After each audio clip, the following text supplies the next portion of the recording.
दूसरा कलमा जो हमारे मालिक मुनज्जी यीशु अल मसीह कायनात के मालिक हम सब के लिए जिन्होंने बादशाही का एक शहाना लिबास छोड़कर जस्ते खाकी ओढ़ लिया ताकि अपनी जान सलीब पर दे और हम सब रहाई पाए। हालेलुया। तो ये आज का जो कलमा है ये नजात का कलमा है। लफ्ज नजात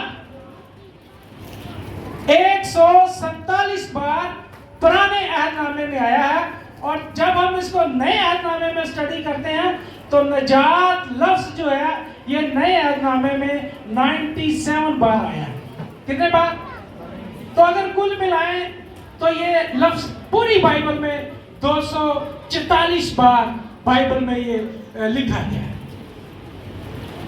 पुराने अहदनामे में हम जब इसको पढ़ते हैं तो इसका जो मानी है, जो हेब्रू वर्ड है, जो इब्रानी का लफ्ज है वो है यशवा।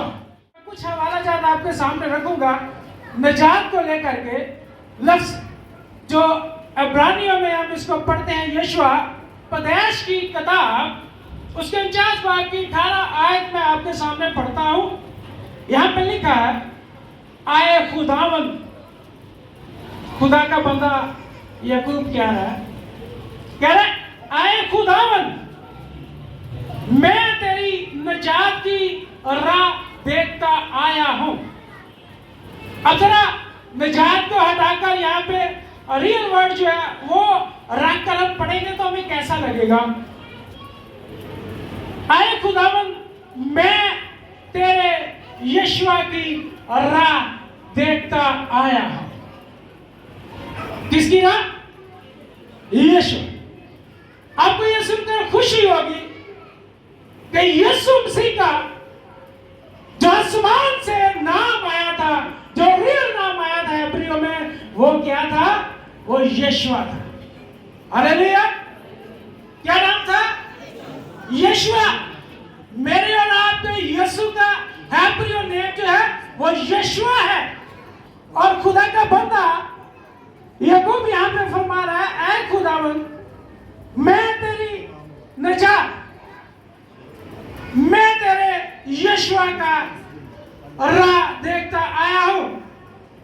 ध्यान से हमें मालूम हो रहा है नबी जो थे वो भी इस नजात की, इस यशवा की राह देखते आए हैं। उसके मुंतजर थे, उसके इंतजार में थे और वो ये बात जानते थे कि यशवा जब आएगा तो हमें बहाल करेगा, हमें नजात देगा, हमें छुटकारा देगा। हालेलुया। पहला तवारीख 16 की 23 में हम पढ़ेंगे। यहां मैं आपको थोड़ा बयान करना चाहता हूं पुराने अहदनामे में जहां लफ्ज यशवा इस्तेमाल हुआ है और उसका तर्जमा नजात किया गया है। ऐ सब अहले जमीन, खुदावन के हुजूर गाओ और रोज बरोज उसकी नजात की बिशारत दो। अब यहाँ पे जो तर्जमा है हमारे पास वो क्या है? नजात है। अगर इसी को हम रियल वर्ड जो है वो आगे इस पे रखते हैं तो कैसे लगता है? ऐ सब अहले जमीन, खुदावन के यशवा की बिशारत दो। हालेलुया। तो मुनादी तो शुरू से होती आ रही है, सुनसी शुरू से ये बात दुनिया तक पहुंचती रही है। यशवा की बिशारत दो, नजात की बिशारत दो। आगे हम चलते हैं ज़बूर 13 की 5 में, लेकिन मैंने तो तेरी रहमत पर तवक्कल किया है, मेरा दिल तेरी नजात से खुश होगा। यहां पर भी अगर हम वर्ड यशवा रखेंगे तो खुदा का बंदा दाऊद जो है वो फिर यीशुआ को पुकार रहा है, कह रहा है कि मेरा दिल तेरे यीशुआ से खुश होगा, तेरे यीशुआ से खुश होगा। अगर आप ज़बूर 27 की पहली आयत पढ़े तो लिखा है, खुदावन मेरी रोशनी और मेरी निजात है, मुझे किसकी दहशत। अगर हम हैप्पी वर्ड यहां पर लगाते हैं, खुदावन मेरी रोशनी और मेरा यीशुआ है। हालेलुया।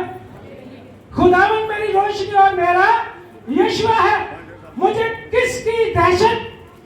जब मसीह हमारे साथ है तो कौन हमारे खिलाफ होगा। जब मसीह हमारे साथ है तो हमें किसकी दहशत होगी, किसका खौफ होगा, किसका डर होगा, किसी का नहीं। हालेलुया। तो मैं आपको एक और ज़बूर बताता हूं। ज़बूर 51 की 12 आयत में अगर हम पढ़े तो यहां पे लिखा है, अपनी निजात की शादमानी मुझे फिर अनायत कर और मुस्तैद रूह से मुझे संभाल। अगर यहाँ पे इसको फिर हैब्रियों में चले पढ़ते हैं तो लिखा है, अपने यीशुआ की शादमानी। हालेलुया। किसकी शादमानी? यीशुआ की, मसीह की, हमारे निजात देना यीशु मसीह की शादमानी। वो कहता है मुझे अता कर और एक मुस्तैद रूह मुझे बख्श दे ताकि वो मुझे संभाले।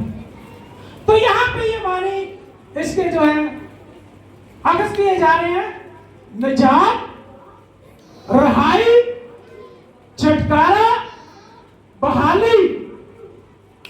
अभी हमने पुराने अहदनामे में इसको स्टडी किया है तो यीशुआ के जो मानी हमें सामने आ रहे हैं वो है निजात, रहाई, छुटकारा। जैसे हम नए अहदनामे में एंटर होते हैं तो हमें पहला वर्ड मत्ती रसूल की इंजील निजात का पहला लफ्ज मत्ती रसूल की इंजील उसके पहले बाब 21 आयत में हमें मिलता है। यहां पर लिखा है, उसके बेटा होगा और तू उसका नाम यीशु रखना, क्योंकि वही अपने लोगों को उनके गुनाहों से निजात देगा। हालेलुया।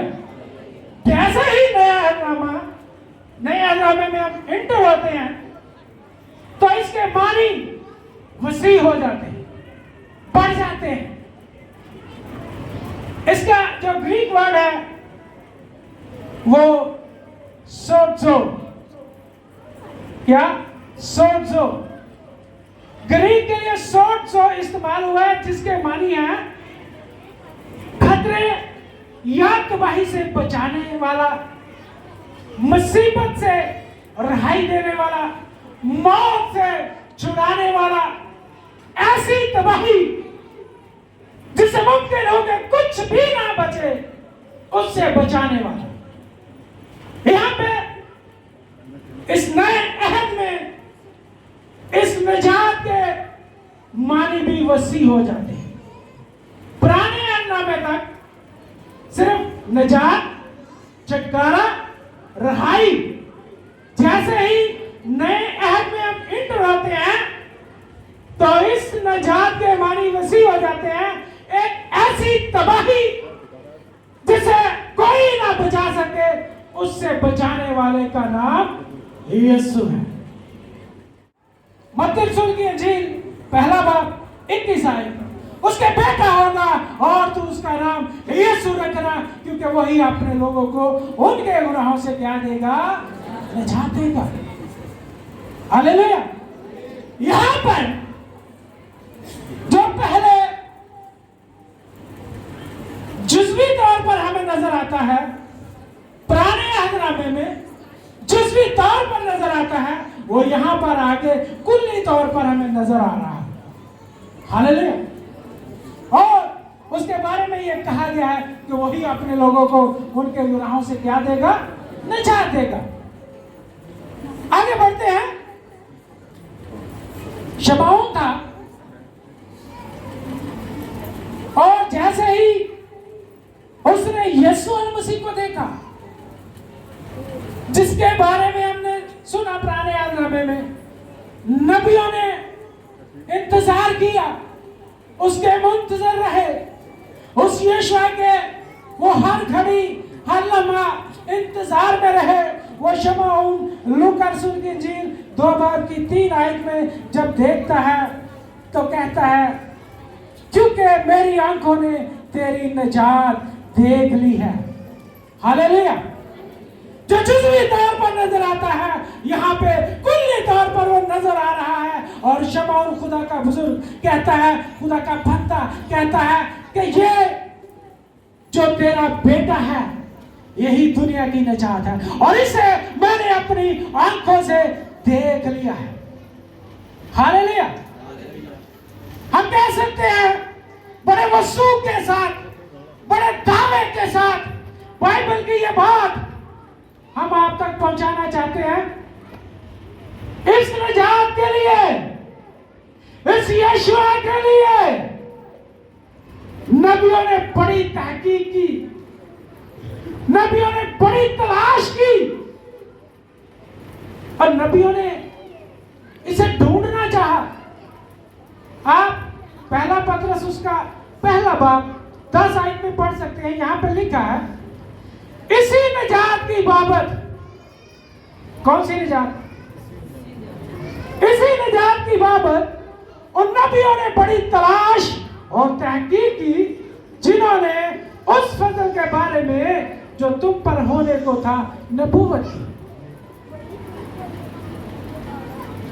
नबियों ने, पैगंबरों ने, रसूलों ने इस निजात की तलाश की, तहकीक की, इसकी नबूवतें करते रहे। और वो फजल किन पर हुआ? उन नबियों पर तो नहीं हुआ, लेकिन तुम पर और हम पर, मुझ पर ये फजल हो गया। हालेलुया। खुदा का बंदा कहता है कि जो फजल तुम पर होने को था इसकी वो नबूवत करते रहे, तलाश भी करते रहे। मैं आपको एक बात बताता चलूं, मैं आखिर की तरफ बढ़ रहा हूं, यहां पे मैं वाइंड अप करना चाहता हूं। मैं इंटरनेट पर एक किताब पढ़ रहा था, तालमुद। तो उसके साथ यहूदी रब्बियों ने बहुत सारी मसीह के बारे में बुक्स लिखी है और चंद एक वीडियो भी सामने आई है कि बचपन में यीशु मसीह के बारे में बताया जाता है कि बचपन से ही यीशु मसीह मौजूद कर रहे हैं। उसमें आप उस वीडियो में आपको मिलेगा यीशु मसीह एक समंदर पर होते हैं और मट्टी के वो बना रहे होते हैं परिंदे। तो जब वो परिंदा बनाते हैं तो उसमें दम फूंकते हैं और वो परिंदा उड़ जाता है। तो इस तरह से एक बात मैं आपके सामने रखना चाहता हूं इस डाकू के बारे में। ये जो डाकू सलीब पर यीशु के ध्यान आया था, तो यीशु मसीह ने एक बात बोली थी कि जो मेरे लोग होंगे, जो मेरी भेड़ें होंगी, वो किस तरफ खड़ी होंगी? दाएं तरफ खड़ी होंगी। यीशु की भेड़ें जो बचाए गए लोग हैं वो दाएं पे होंगे। और मेरा ईमान यहाँ पे इस बात की ये तहकीक करता है कि वो डाकू जो यीशु मसीह के दाएं हाथ लटकाया गया था मरने के लिए, वो कैसे मर सकता था, वो कैसे अपनी हलाकत में दाखिल हो सकता था जब मेरे और आपके मौला मुनज्जी ने ये बात कहती थी कि जो मेरे लोग होंगे वो मेरे दाएं होंगे। हालेलुया। तो यीशु मसीह ने अपने उसी कौल को, उसी कलाम को पूरा करते हुए उसने कहा, तू आज ही, मैं तुमसे सच कहता हूं, तू आज ही मेरे साथ फरदौस में होगा। हालेलुया। तो ये खुदावंद का वो वादा जो उसने कहा कि तू आज ही मेरे साथ फरदौस में होगा, उसके लोग उसके दाएं पे होंगे, उसकी भेड़ें दाएं हाथ पे होंगी और वो कभी हलाक नहीं होगी और ना ही उनको कोई छीन सकता है।